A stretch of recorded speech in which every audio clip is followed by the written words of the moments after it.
মাঠে নেমেছেন এসপার ওসপার। আমি আবারও বলছি, একবারে ফলাফল ঘরে না আসা পর্যন্ত মাঠ ছাড়া যাবে না। যাই হোক, এই বিডিআরের সদস্যদের পক্ষে সেই বিগত 5-7 বছর ধরে আমরা ধারাবাহিক কথা বলে যাচ্ছি। ধারাবাহিক আপনাদের জন্য আমরা কত আন্দোলন করেছি, কত কথা বলেছি, স্টিল না বলে যাচ্ছি। কিন্তু আমাদের আফসোসের জায়গা, হাসিনার আমলে যখন কথা বলতাম আমরা জানি এবং জানতাম যে হাসিনার আমলে আমরা ন্যায় বিচার পাবো না। কারণ হাসিনা তো নিজেই জড়িত, সে নিজেই এই ঘটনা ঘটিয়েছে। তো যে ঘটনা ঘটিয়েছে সে কখনো এই ঘটনার বিচার করবে? তো আমরা জানা সত্ত্বেও তারপরেও লড়াইটা জারি রেখেছি। এজন্যই জারি রেখেছি যে হাসিনার পতনের পরে যারা আসবে তাদের মাধ্যমে আমরা ন্যায় বিচার পাবো। কিন্তু দুঃখের বিষয় বন্ধুগণ, আজকের এই সরকার ক্ষমতার চেয়ারে বসার পরেও যে মানুষগুলো ভিকটিম, নির্যাতিত, নিপীড়িত, এরা ন্যায় বিচারের মুখ দেখতে পাচ্ছে না। তাহলে এইভাবে যদি হয়, আপনারাই বলেন আমরা যাবো কোথায়? এই মিডিয়ার হত্যাকাণ্ড এটা তো যেন কোনো ঘটনা না, সাধারণ কোনো ঘটনা না। এটা সবার আগে আমি মনে করি বাংলাদেশের 1 নম্বর প্রায়োরিটিতে থাকা উচিত ছিল যে আমরা এই ঘটনার একটা সুষ্ঠু তদন্তের মাধ্যমে আমরা বিচার করতে চাই। যারা ভিকটিম তাদের আমরা ন্যায় বিচার দিব, যারা দোষী তাদেরকে আমরা বিচারের মুখোমুখি করব। কিন্তু সেটা হচ্ছে না। কেন হচ্ছে না? ওই যে বললাম, থলের মধ্যে যদি বিড়াল থাকে তাহলে তার কিছু করার নেই, সর্ষের ভিতরে ভূত, এরকম একটা অবস্থা। তো আপনাদেরকে আওয়াজ তুলতে হবে, করা হবে বড় পরিসরে।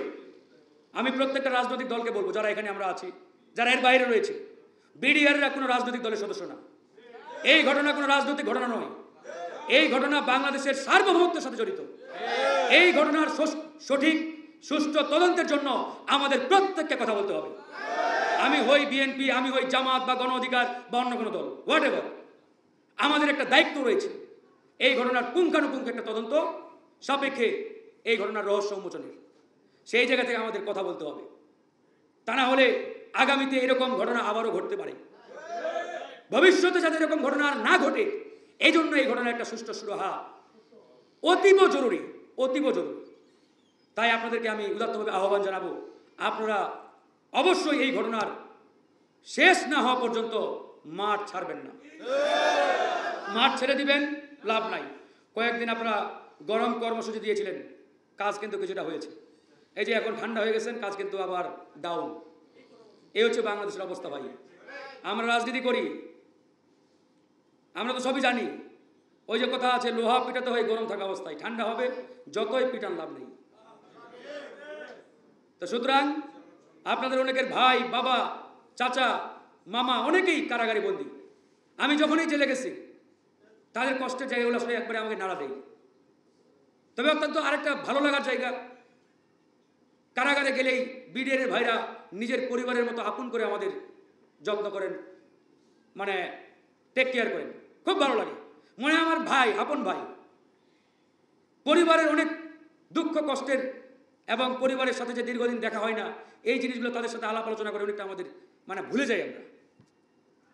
সেই 2017-18 সাল থেকে তো আমরা জেলে যাওয়া শুরু করছি। তো ভাইদের সাথে এই কথাগুলো এই জন্যই বলছি যে ওনারা এত সুন্দর ব্যবহার করেন আমাদের সাথে। তো এই মানুষগুলো যখন বছরের পর বছর জেলে, বলেন আমাদেরকে এটা ভালো লাগার জায়গা? ওরা বলতো, ভাই আপনারা রাজনীতি করেন, ভবিষ্যতে যদি আপনারা পট পরিবর্তন করতে পারেন আমাদের বিষয়টা খেয়াল রাখেন। এখনো চিঠি পাঠায় অনেকে কারাগার থেকে। কিন্তু ভাই কি করবেন বলেন? ওই যেটা কথা আছে, যে যায় লঙ্কায় সে হয় রাবণ।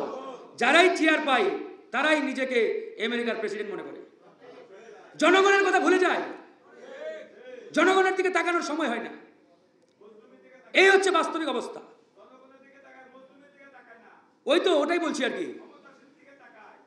তো এই যদি হয় অবস্থা, তাহলে বলেন আমরা ন্যায় বিচার কোথায় পাবো? কার দিকে যাব? কোন দিকে যাব? আজকে ইন্টারিম সরকারের কাছে কত প্রত্যাশা, আমাদের কত চাওয়া, মোটা দাগে সেগুলো বাস্তবায়ন করলে আজকে বাংলাদেশের চেহারা এই 9-10 মাসে অনেকটাই পরিবর্তনের আভাস আমরা পেতাম। কিন্তু করে নাই। কেন করবে? কিভাবে করবে বলেন? ইউনূস সাহেব তিনি আমাদের দেশের জন্য একটা অমূল্য সম্পদ, মহামূল্যবান সম্পদ। এই সম্পদকে আমরা হারাতে চাই না, এটা যেমন সত্য, তার চতুর্দিকে যারা রয়েছে তার 99% আমেরিকার দালাল, ইন্ডিয়ার দালাল, রয়ের এজেন্ট। এই ভারতীয় দালালদের দিয়ে এই বাংলাদেশে ন্যায় বিচার সম্ভব?